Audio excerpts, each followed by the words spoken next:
إلى حضرة النبي صلى الله عليه وسلم وآله الكرام أصحاب النظام شيء لله لهم الفاتحة. أعوذ بالله من الشيطان الرجيم. بسم الله الرحمن الرحيم. الحمد لله رب العالمين الرحمن الرحيم مالك يوم الدين إياك نعبد وإياك نستعين اهدنا الصراط المستقيم صراط الذين أنعمت عليهم غير المغضوب عليهم ولا الضالين آمين.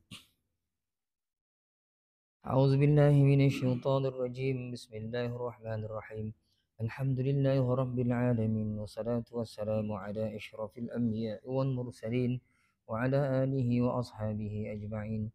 اللهم يا عليم علمنا من علمك ما ترضى به عنا ولا تؤاخذنا بما تعلمه منا.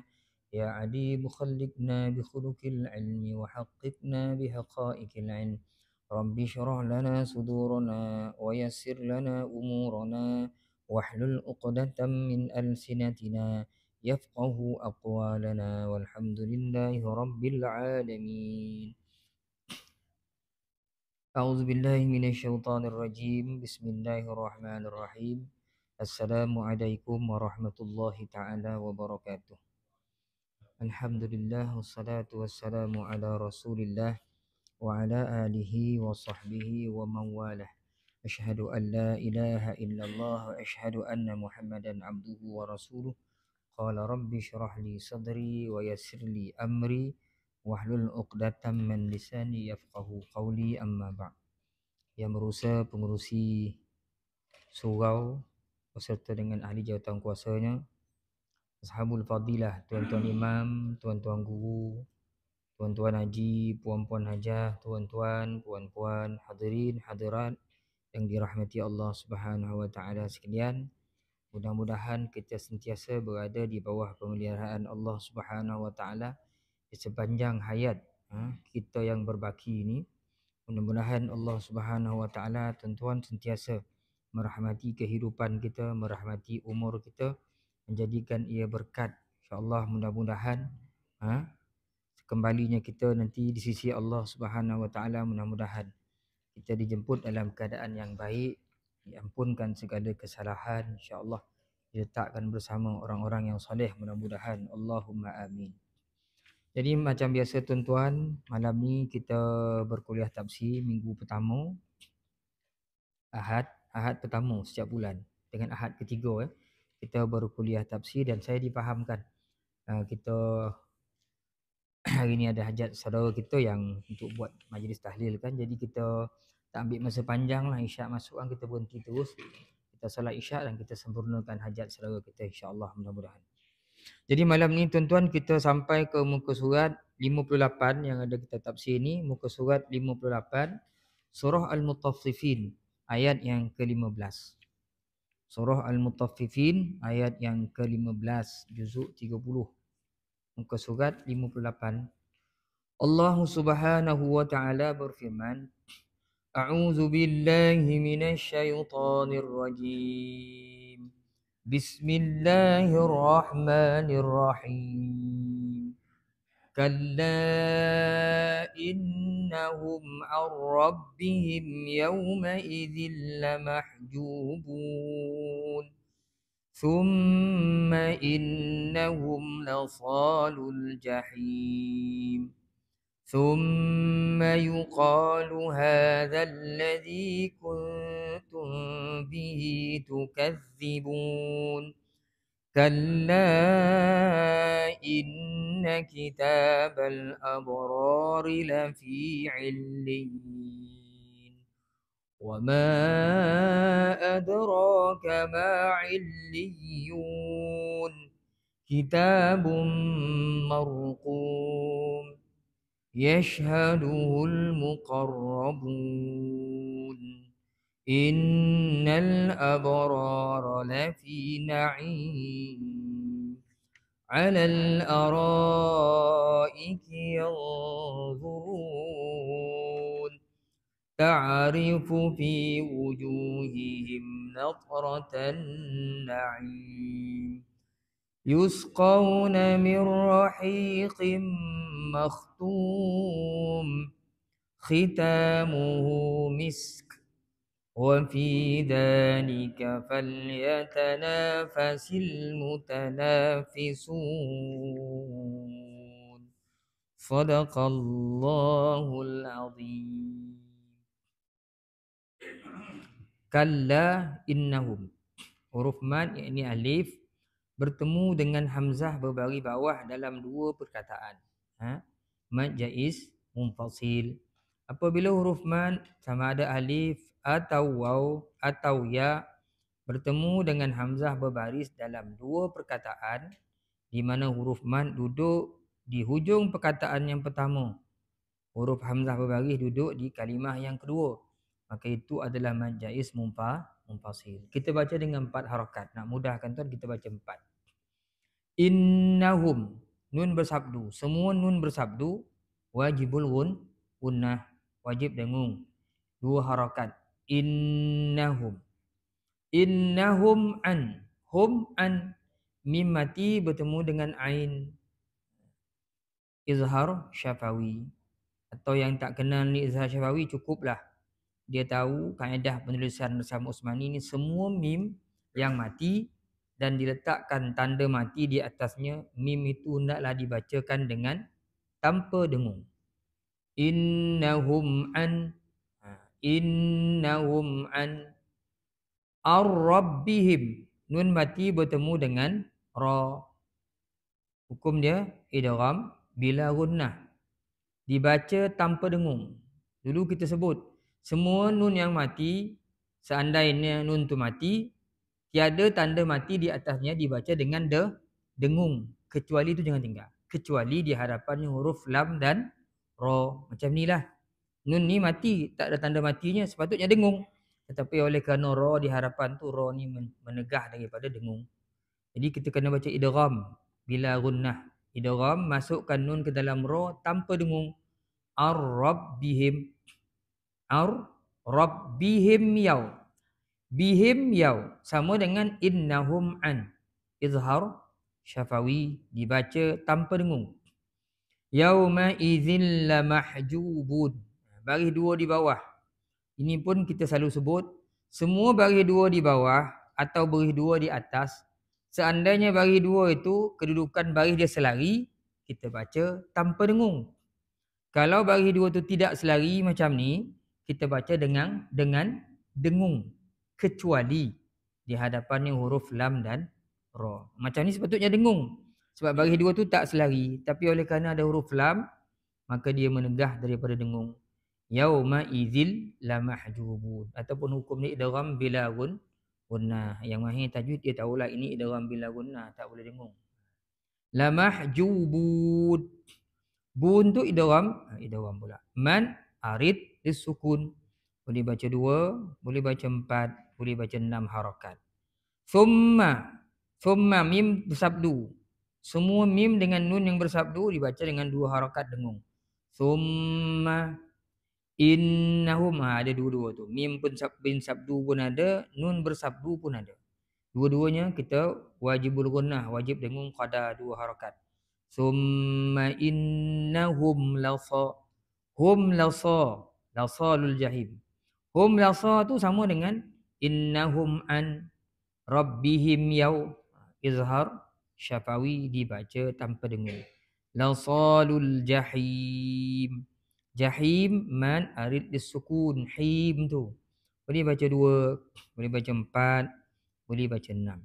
Maka tuan-tuan jadilah bacaannya lebih kurang bunyi dia. A'udzu billahi minasyaitonir rajim. Kalla innahum 'an rabbihim yawma idzil lamahjubun. Thumma innahum lasalul jahim. Sadaqallahul azim. Itu dari sudut ilmu tajwid. Mari kita tengok tuan-tuan dari sudut tafsirannya berdasarkan apa yang dicatatkan oleh Ustaz Ahmad San Haji, dan juga dengan kita merujuk kepada tafsir Al-Jami' li Ahkamil Quran oleh Al-Imam Al-Qurtubi rahmatullah alaih.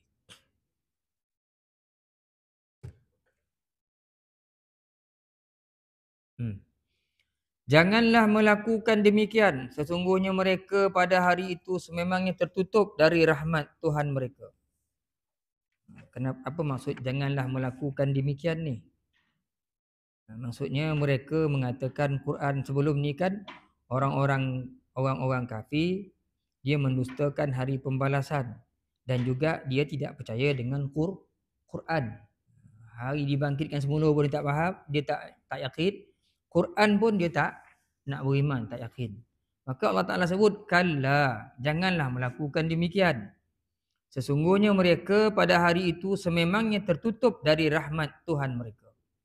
Untuk lebih faham tuan-tuan, kita tengok apa maksud mereka itu tertutup pada hari itu. Hari mana ni? Tertutup dari rahmat. Yakni sebenarnya Quran itu bukanlah dongeng orang-orang purbakala seperti yang mereka dakwakan. Mereka dakwakan itu pada ayat 13. Idza tutla alaihi ayatuna qala asatirul awwalin. Bila dibacakan ke atas mereka ayat-ayat kami, Allah Taala sebut mereka sebut asatirul awwalin. Ni cerita dongeng-dongeng orang dulu-dulu ni. Waktu ni dah. Jadi sebenarnya Quran itu bukanlah dongeng orang purbakala seperti yang mereka dakwakan. Sebaliknya, yang mendorong mereka berkata demikian ialah perangai mereka yang buruk, terbit dari hati mereka yang berkarat. Mereka diselaputi oleh dosa-dosa kufur dan maksiat yang mereka lakukan, menyebabkan hati mereka hitam berkarat, tidak dapat membezakan yang salah dengan yang benar, atau yang terang dengan yang gelap. Jadi orang mendustakan Al-Quran ni sebab apa tuan? Banyak sangat melakukan dosa dan maksiat, kata Allah Ta'ala di sini. Zaman dulu ketika Nabi berdakwah kepada orang Quraisy Mekah, mereka tak boleh terima Al-Quran ni kerana dosa-dosa yang mereka lakukan. Tak percaya dengan hari akhirat, tak percaya dengan Quran. Kenapa jadi tak percaya tu? Kerana akibat daripada dosa-dosa yang mereka lakukan. Menutup hati mereka, akhirnya hati itu tidak dapat memberikan arahan-arahan yang baik kepada anggota. Jadi anggota pun buat benda-benda yang tak betul.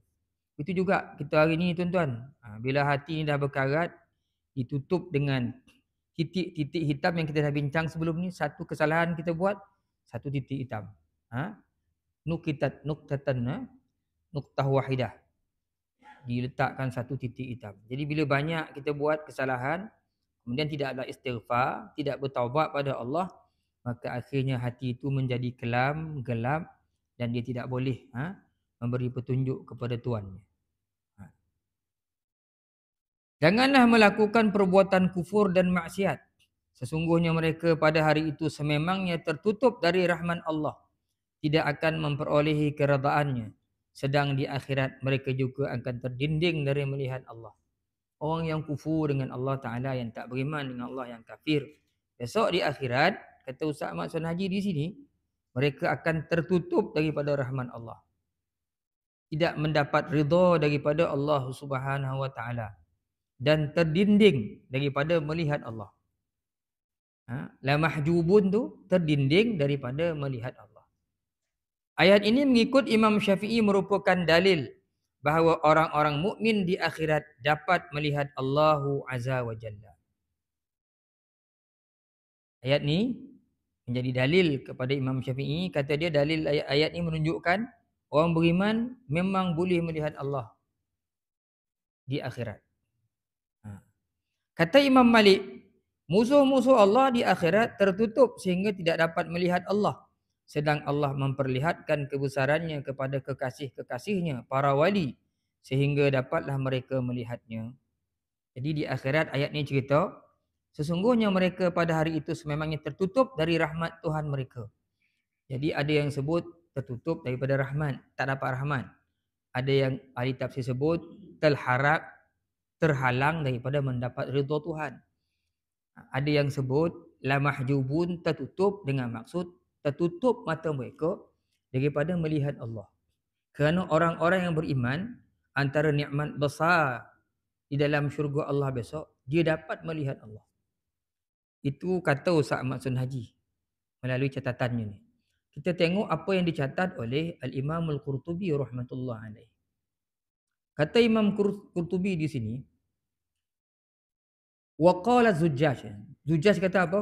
Ayat ini menjadi dalil, kata Zujjaj, bahawa Allah Subhanahu wa taala yura fil qiyamah. Allah Taala tu dapat dilihat di hari akhirat. Walaula zalika ma kana fi hadhil ayat faidah. Kalau Tuhan tak boleh dilihat di akhirat besok, maka tak adalah ayat ini memberi faedah. Maksudnya, ayat ini nanti tak dapat memberi faedah. Kenapa?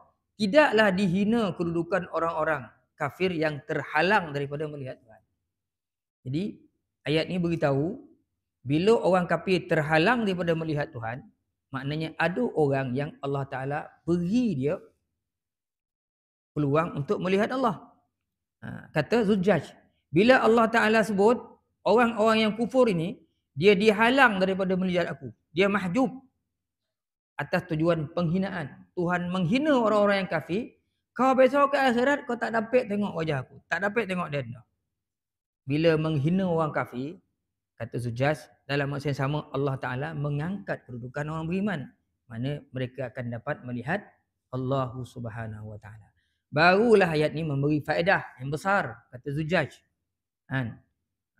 Bila orang kafir dihina dengan tak dapat melihat Allah, maksudnya orang beriman diangkat darjatnya, dapat melihat Allah Subhanahu wa Ta'ala. Ini dikukuhkan lagi dengan ayat daripada Allah Subhanahu wa Ta'ala sendiri melalui kalamnya. Wujuhun yawma izin nadhirah ila rabbiha nadhirah. Surah apa tu? Pada hari itu ada wajah-wajah yang bercahaya. Hari itu kepada Tuhannya mereka melihat. Ada orang yang dapat melihat Allah di akhirat besok. Yakni orang-orang yang beriman. Orang-orang yang beriman, Allah Ta'ala sebut besok di akhirat ada wajah-wajah yang berseri-seri kerana dia melihat Tuhannya. Kemudian Imam Qurtubi sebut, ayat ini menjelaskan Allah Ta'ala memberitahu bahawasanya orang-orang yang beriman yang zuruna ilaih dapat melihat Allah. Wa a'lama annal kufar mahjubuna anhu. Adapun orang yang kafir dihalang daripada melihat Allah Subhanahu wa Ta'ala. Kata Imam Syafi'i di sini, apabila Allah Ta'ala menghijab, menutup satu kaum daripada melihatnya dengan kemurkaannya, ini dalil menunjukkan bahawasanya ada satu kaum lagi yang Allah Ta'ala bukakan ridhanya untuk melihat. Itu Imam Syafi'i kata. Imam Syafi'i sebut apa? Bila ayat ni menerangkan ada satu kaum yang Allah Ta'ala halang daripada melihatnya kerana kemurkaan. Tuhan murka, dia halang orang, satu golongan melihat wajahnya. Bermakna, kata Imam Syafi'i, ada satu golongan lagi yang Allah Ta'ala dengan ridhanya diberikan kelebihan untuk melihatnya. Kata Imam Syafi'i rahmatullah alaih. Kemudian Imam Syafi'i dia nak tunjukkan sungguh-sungguhlah keyakinan bahawasanya dia dapat melihat Allah di akhirat, sampai keluar perkataan, amma wallahi law lam yuqin Muhammad bin Idris annahu yara rabbahu fil mi'ad lama abadahu fid dunya. Kalau Muhammad bin Idris ni, Imam Syafi'i katalah, tak yakin dia dapat melihat Allah di akhirat besok, dia takkan beribadah kat dunia ni. Kata Imam Syafi'i. Maknanya dia sungguh-sungguh dia yakin. Kalau Allah Imam Muhammad bin Idris, kata Imam Syafi'i, kata dia ni kalau Imam dia tak yakin Tuhan tu boleh dilihat di akhirat, dia takkan beribadah kat muka bumi. Mana dia yakin sungguh bahawasanya dia pasti akan melihat Allah di akhirat. Kata Imam Syafi'i rahmatullah alaih. Kemudian ada juga perkataan dari ulama Al-Husain bin Fadl yang menyebutkan apabila Allah Ta'ala menghijab nurnya, nur tauhidnya di dunia ini daripada satu golongan, bermaksud Allah Ta'ala menghijablah orang itu daripada melihatnya di akhirat. Kalau Tuhan sekat nur tauhid di dunia ni kepada seseorang, di akhirat besok dia akan sekat daripada melihatnya. Jadi orang-orang yang beriman atas muka bumi ini, salah satu daripada kelebihannya melihat Allah. Tapi orang yang disekat daripada beriman, dia tak boleh beriman dengan Allah, kafir. Makna di akhirat besok dia tidak akan dapat melihat Allah. Seperti mana dia tak beriman di atas muka bumi ini, di akhirat besok dia tak akan dapat melihat Allah Subhanahu wa taala. Kemudian Imam Mujahid memberikan komentarnya. Apa maksud mahjubun? Dah banyak dah pandangan-pandangan ulama. Kata Imam Mujahid pula, kata dia, mahjubun ini tertutup dengan maksud tertutup daripada kemuliaan dan rahmat. Dengan maksud ai an karamatihi wa rahmatihi mamnuun. Daripada kemuliaan dan rahmat Tuhan mamnuun. Mereka ini tertegah. Tak dapat kemuliaan dan rahmat daripada Tuhan. Itu maksud mahjubun. Terhalang daripada rahmat dan kemuliaan. Kemudian berkata pula Imam Qatadah rahmatullah alaih. Maksud la mahjubun itu mereka terhalang daripada melihat Allah. Pun memberi maksud bahawasanya Allah tidak akan melihat mereka dengan rahmat. Tuhan tak bagi rahmat pada orang kafir. Wala yuzakkihim, tidak menyucikan mereka daripada dosa. Duduklah dalam neraka tu lama-lama. Walahum azabun alim, dan mereka diletakkan dalam azab yang cukup pedih. Jadi jumhur ulama menyebutkan mahjubun maksud ya, walaupun tadi ada kata terhalang daripada rahmat, terhalang daripada ridha. Jumhur ulama, jumhur maksudnya kebanyakan para ulama memegang pandangan maksud mahjubun iaitu an ru'yatihi fala yarawnahu. Terhalang daripada melihat Allah dan tidak dapat melihatnya. Terhalang daripada melihat Allah Ta'ala. Sama sekali tak boleh melihat. Kan? Di akhirat. Di dunia memang kita tak dapat melihat Allah. Di akhirat kita akan dapat melihat Allah. Itu yang berlaku kepada Nabi Musa alaihi salam kan. Tak kala berdialog dengan Allah di Bukit Tursina. Dia nak melihat Allah. Kan? Allah Ta'ala sebut tak boleh. Kau tak dapat. Lihat aku. Alamma tajalla rabbuhu lil jabali ja'alahu dakkan wa kharra Musa sa'iqa. Bila Allah Ta'ala nak mentajallikan zat dia di Bukit Tursina itu, pecah Bukit Tursina itu. Tak dapat. Nabi Musa pun pensan. Bila bangun-bangun pensan terus dia. Kukuhlah keimanan Nabi Musa AS. Jadi di akhirat kita akan dapat melihat Allah Subhanahu wa taala. Okey tuan, itu ayat yang ke-15. Kita beralih ke ayat yang ke-16. Summa innahum lasalul jahim. Kemudian sesungguhnya mereka sememangnya memasuki neraka jahim. Summa yuqalu hadzal ladzi kuntum bihi tukadzibun. Kemudian dikatakan kepada mereka, inilah azab yang dahulu kamu dustakan. Yakni orang-orang kafir itu kempunan dari melihat Allah lantaran telah dimasukkan ke dalam neraka jahim untuk menerima seksa. Pada waktu itulah malaikat penjaga neraka mencaci. Inilah dia seksa di dunia dahulu kamu dustakan. Adakah ini sihir atau neraka sebenarnya yang dapat kamu lihat? Jadi malaikat-malaikat Allah Ta'ala besok menghina, mencemuh orang-orang kafir yang dimasukkan dalam neraka. Jadi melihat Allah Ta'ala tu satu kelebihan, nikmat.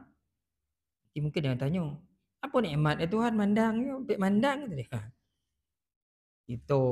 Kita fikir mandang, apa nikmat Allah Ta'ala bila dibuat sesuatu, dia boleh tukar saja yang mengikut kehendak dia. Macam mana Allah Ta'ala nak jadikan nikmat mandang Allah Ta'ala tu? Itu urusan Allah, bukan urusan kita. Kok kita pakai otak kita ni, apa nikmat yang mandang? Pergi Kaabah, meleleh-leleh mata, ya Allah, seronok. Itu pun tengok Kaabah pun. Sampai Bukit Tursina, beran ni tinggi pun tu Bukit Tursina ni kan. Dapat pergi bukit Gua Hira, ya Allah macam ni rumah Gua Hira kan. Terasa lain lah tu. Uish, ni rupa Gua Hira. Kemudian Allah tu lagi teruja orang sebut. Itu semua kehendak Allah Subhanahu Wa Taala. Jadi mereka dimasukkan ke dalam neraka jahim. Ai mulazimuha, menetap kat situ. Ghaira kharijina minha, tak boleh keluar daripada neraka. Dalam ayat yang lain Allah Taala bayangkan susah hidup dalam neraka ni. Kullama nadijat juluduhum, juzuk 5 kan, baddalnahum juludan ghairaha liyazuqul azab. Setiap kali kulit dia ni terbakar, hangus, baddalnahum juludan ghairaha. Kami tukar dengan kulit yang baru. Liyazuqul azab, supaya mereka merasa azab. Ayat inilah yang dikaji oleh salah seorang profesor daripada Jepun ke Amerika Syarikat. Saya lupa nama. Akhirnya dia dapat tahu bahawasanya yang mendatangkan sakit bukan daging tapi kulit. Dia bentang dapatannya di Saudi. Ketika tu ramai doktor-doktor Islam. Apa yang dia bentang tu ada seorang profesor apa lah. Kau baru tahu tadi. Kita orang Islam lama tahu dah. Akhir masuk Islam profesor tu. Ha? Kau baru tahu tadi. Kita dah lama tahu dah yang menyakitkan ni kulit. Bukannya daging. Betul Allah Ta'ala sebut. Bila kulit ni hangui, natijat ni masak, hangui rontok, badalnahum juludan ghairaha. Kami tukarkan dengan kulit yang baru. Allah Ta'ala sebut liyazuqul azab. Supaya dia rasa azab. Mana kulit yang mendatangkan rasa sakit. Saya selalu sebutkan. Bila nak injection gigi, nak cabut gigi, kita takut tengok jarum tu. Ya Allah, tajamnya jarum. Waktu pun slow, ding ding ding ding ding kan. Kita ya Allah, tup, pedih sikit je. Dah masuk jarum tu, terasa masuk dalam kita punya gusi tu. Tak ada apa pun. Mula-mula tu ya sikit. Lepas tu masuk. Sama macam ambil darah. Tengok ya Allah, pedih ni, mam, memang pedih kat kulit je. Dah masuk dalam daging, tak ada hal pun. Terasa berjalan dalam daging tu kan. Jadi Allah Ta'ala rasakan, tukar. Kullama khabat zidnahum sa'ira. Bila api ni dah mula malap, kami tambahkan lagi dia. Menyala-jala lagi. Panih lagi. Biar sampai azab orang kafir yang duduk dalam neraka Allah Subhanahu wa Ta'ala. Dia yang sebut wa yuqal al-jahim al-babur rabi' minan nar. Ini tak kuatlah. Ada dikatakan jahim ni kata dia adalah pintu keempat neraka. Pintu neraka yang keempat namanya jahim. Allahu a'lam. Itu yuqal ni dikatakan, tak tahu siapa yang cakap. Summa yuqalu hadzal ladzi kuntum bihi tukadzibun. Kemudian dikatakan kepada mereka yakni orang kafir, inilah azab yang dahulu kamu dustakan. Tak percaya kan? Macam anak kita, jangan manjat jatuh. Ada jatuh dah. Jatuh sekarang gigit dek konggo tak ada dah. Sekali bum jatuh. Mak cakap tadi, rasalah kau. Tadi tak percaya tu kan. Yang ni Allah Ta'ala sebut ni. Bagi ayat turun sampai 30 juzuk tak percaya. Akhirnya masuk neraka, malaikat pun kutuk. Inilah azab dahulu yang kamu dustakan. Ni lahum ay taqulu lahum khazanah jahannam. Khazanah jahannam maksudnya perkataan ini dikeluarkan oleh malaikat-malaikat yang menjaga neraka Allah Ta'ala. Inilah dulu yang kau tak percaya dulu. Tak percaya apa? Tukadzibun, yang kau dustakan. Siapa yang kau dustakan? Rasulullah fid dunya. Utusan-utusan Allah ke muka bumi dulu. Dihantar. Kamu tak percaya cakap mereka ini. Apa yang mereka bawa. Inilah dulu yang kamu dustakan sebenarnya adalah benar. Kalla inna kitabal abrari lafi illiyin. Ingatlah, sesungguhnya kitab orang-orang berbakti itu berada di dalam illiyin. Wa ma adraka ma illiyun. Tahukah kamu apakah itu illiyin ataupun illiyun? Kan orang tanya pula kan. Apa salah Ustaz? Tadi kata illiyin, tanya pula illiyun. Kan? Allah Ta'ala sebut dalam ayat 18, kalla inna kitabal abrari lafi illiyin. Ingatlah sungguhnya kitab orang-orang berbakti itu berada dalam illiyin. Kemudian ayat 19, wa ma adraka ma illiyun. Tahukah kamu apa itu illiyun? Ni illiyin ke illiyun ni Ustaz? Ramai orang tanya itu. Di dalam bahasa Arab ni dia tak sama dengan bahasa Malaysia tuan-tuan. Kan? Dalam bahasa Arab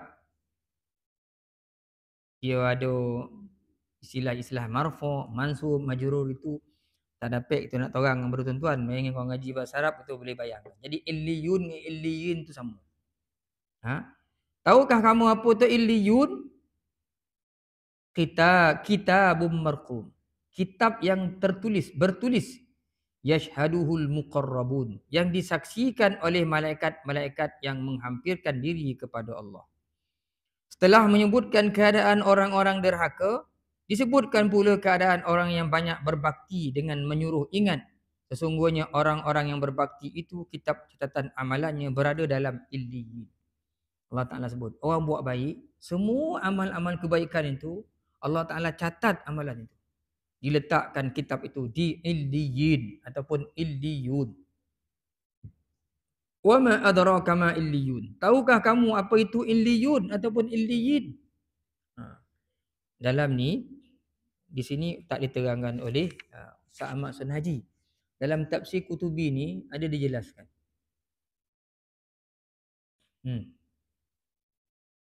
Mana ya? Qala Ibnu Abbas. Ibnu Abbas sebut illiyun ni kat mana ni? Ibnu Abbas kata fil jannah. Dalam syurga Allah. Dan juga Ibnu Abbas menyebutkan wa anhu aidan qal. Ibnu Abbas sebut juga. Kata dia malum okey. Semua perbuatan-perbuatan orang-orang yang baik ni di dalam kitab catatan Allah di langit, di tempat yang tinggi. Ini satu tempat yang tinggi di langit. Sebab itu Ibnu Abbas kata di syurga. Kemudian amalan mereka ni dicatat dalam sebuah kitab, diletakkan di langit yang tinggi. Sehingga Ad-Dhahhak, Imam Mujahid, wa Qatadah menyebutkan langit tu kat mana? Yakni as-sama'us sabi'ah. Fiha arwahul mu'minin. Di langit yang ketujuh. Di sanalah ruh orang-orang yang beriman. Kata siapa? Dhahhak, Mujahid dan Qatadah. Kemudian diriwayatkan oleh Ibnul Ajlah. Ibnul Ajlah daripada Dhahhak menyebutkan bahawasanya tempat tu adalah hiya Sidratul Muntaha. Tempat yang paling tinggi sini. Sidrah Muntaha ni penamat. Habis dah. Tak ada lagi apa itu dah. Sidratul Muntaha. Yakni yantahi ilaiha kullu syai'in min amrillah. Di situlah akhirnya segala urusan Allah kena Allah sampai situ akhir dah. Tak ada tinggi dalam itu dah. Di situlah dicatatkan amalan orang-orang yang baik. Amalan orang-orang yang baik. Disebutkan di situ.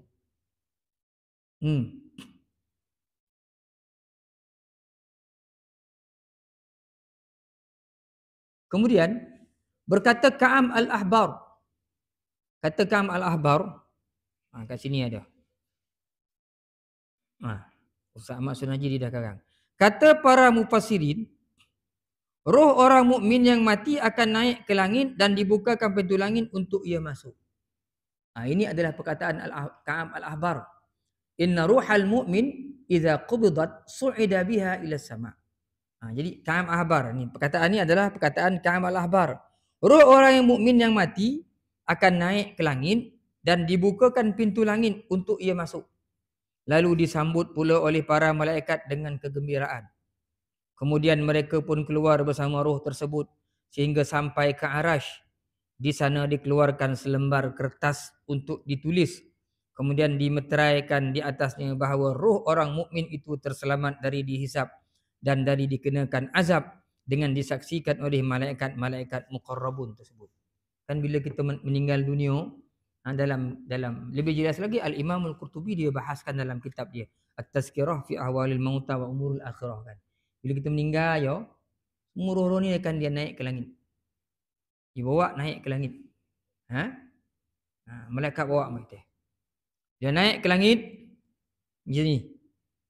Kalau yang beriman itu dibukakan pintu langit, dia naik sampai ke Arash, dikeluarkan kertas, dicatat segala amal-amalnya. Kemudian ke mana roh tu tuan? Dia akan turun balik ke bumi. Ini menurut Imam Qurtubi rahmatullah alaih. Turun masa bila? Masa kita mandi pula. Kita dah mati, kita dah mandikan. Masa kita dimandikan bila kita mati. Bila mati kan? Mati orang ketika mandi tu. Kata Imam Qurtubi, malaikat bawah roh tu. Masa tu dibuat merayau. Dia buat merayau. Kau tengok apa Imam Zaki cakap kat kau Ustaz. Kok saya pergi dululah. Kan? Kau tengok apa Imam Zaki cakap kat kau Ustaz. Dengar tu. Sebab tu dah dalam Islam ni kita pergi duduk orang mati. Tak boleh cakap pelik-pelik. Benar-benar ngutuk ke apa. Tak digalakkan bercakap banyak. Tergalak-galak kan. Duduk. Jangan berkata buruk tentang mayat ni. Elok benar dia mati budak ni. Mokak malam-malam. Motor dia yo. Malaikat kau tengok orang tu ngutuk kau. Sedih dengar roh dengar. Ya Allah tahu. Kita dunia elok pergi jumpa Tuhan. Kita dunia kita kena kutuk-kutuk pesnya pula. Badan dia mati ni. Patut dia jangan putih kepala. Biasa putih lah. Tak ada badan tinggal. Dengar ada orang tu lagi. Ya Allah. Ni lagi teruk kutuk. Orang pula, apa tak terbenam dalam laut dengan motor-motor sekali. Baru dah muka bumi dia dah kata dongang macam-macam. Ketika itu, dia akan dengar, kutukan kau atau pujian orang. Kalau itu dia dengar, masalah lah kita. Kalau dengar, ya Allah, ninggal cik ni. Tapi ni tak tahulah siapa lah yang nak cuci tanah surau. Dia ni rajin botol. Kita dengar pun. Lega kan. Malaikat orang baik. Pinya pula. Dia ni lah sebenarnya mesin rumput kat surau tadi kan. Dia lah ni kalau dah tak ada dahan balik semua membazir-bazir. Dia lah ngabih semua nak bunyi tu kan. Dia tak nak membazir je cik ni. Okey bagus. Kita dengar yang baik-baik je. Bagus. Sampailah habis dimandikan, dikapankan. Ketika dikapan itulah yang hadis Nabi bahawa anna ruh bainal kafni wal jasad. Ruh kita ni dia duduk cocolah di antara kapan kita dengan badan kita. Rujuk tazkirah kan Ustaz Muzi baca tu. Ustaz Alimi baca juga kitab tu. Ziarah alam kubur kan.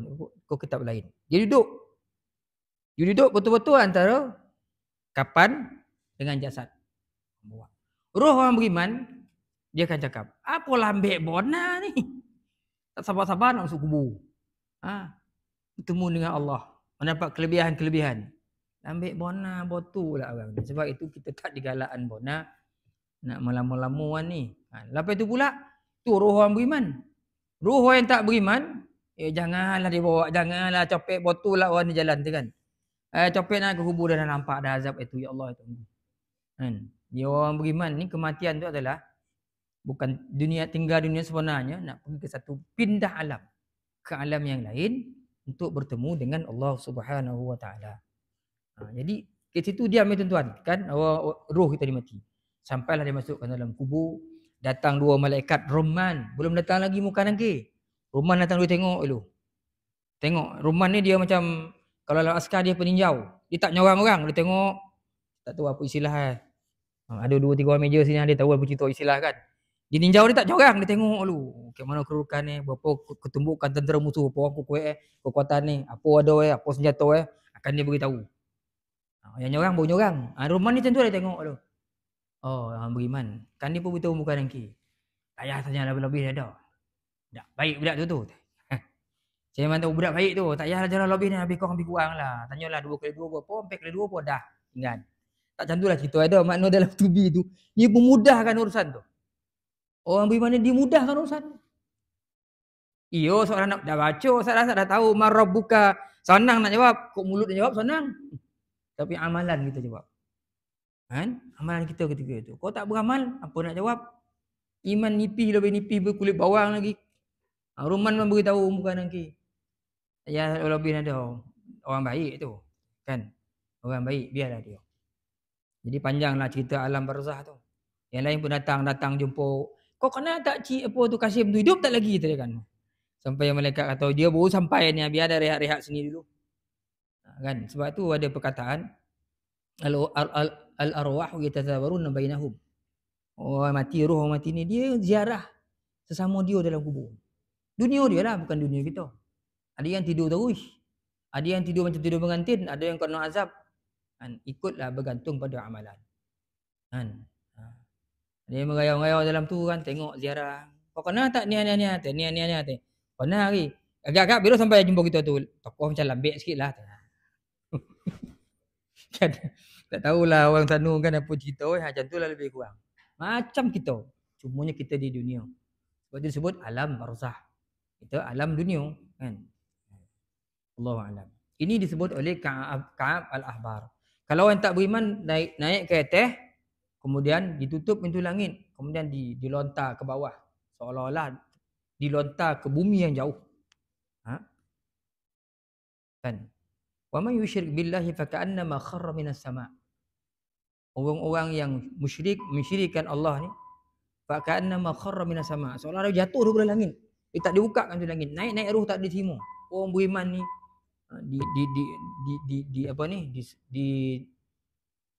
ruh tu berbau wangi. Diraikan, dibuka pintu langit. Malaikat-malaikat memberi salam. Roh orang yang tak beriman, orang kafir ditutup pintu langit. Kemudian dilemparkan ke bumi yang jauh. Faka'annama kharra minas sama'. Fatakhtafuhu at-tayr aw tahwi bihi ar-rih, disebut dalam Quran kan. Buang ke bawah, sambar lah kayak burung, kemudian ditiup angin ke kawasan yang jauh, tak tahu mana. Tak diterima oleh Allah Subhanahu wa taala. Sehingga nanti kita akan bincangkan roh-roh orang kafir ni, syaitan ni sebelum ni kau kan, di bawah bumi ni, di bawah batu hitam kan, kita dah bincang sebelum ni. Di situlah duduknya syaitan dengan kuncu-kuncu dengan zuriat-zuriatnya. Bersama dengan orang-orang yang kafir. Wallahu alam. Sehingga tuan-tuan kita berhenti kat sini sebab dah masuk Isyak. Kita sempurnakan dululah saudara kita, hajat saudara kita, mudah-mudahan kita panjang umur, murah rezeki. Kita tengok kembali ayat itu tuan, insya-Allah. Aqulu qauli hadza, astaghfirullah li wa lakum. Assalamualaikum warahmatullahi taala wabarakatuh. Dan hari ni kita tak ada soal jawab lah kan, sebab kan kalau soal kan sampai pukul 9. Tahniahlah kepada Tuan Haji Razak sebab berjaya mengekalkan kerajaan di negara Ihsaniyah ni kan, menjadi Perdana Menteri untuk penggalian kedua ni di kerajaan negeri Ihsaniyah ni. Mudah-mudahan dapat membimbing surau ni lebih baik. Saya dengar macam-macam perkataan tuan. Saya pergi banyakkan surau ini. Yang baik kita cerita lah kan. Mudah-mudahan yang baik tu nanti meningkatkan lagi semangat. Saya orang bawah ni banyak bagi sampai kondong semua kan. Ramai orang puji surau ni tuan. Jadi kita kekalkan surau ni. Program-program keagamaan ni, kemudian pengurusan surau ramai orang puji. Sampai kondong tu. Surau mana ni asalnya? Surau yang lawa tu, macam masjid tu. Oi surau tu.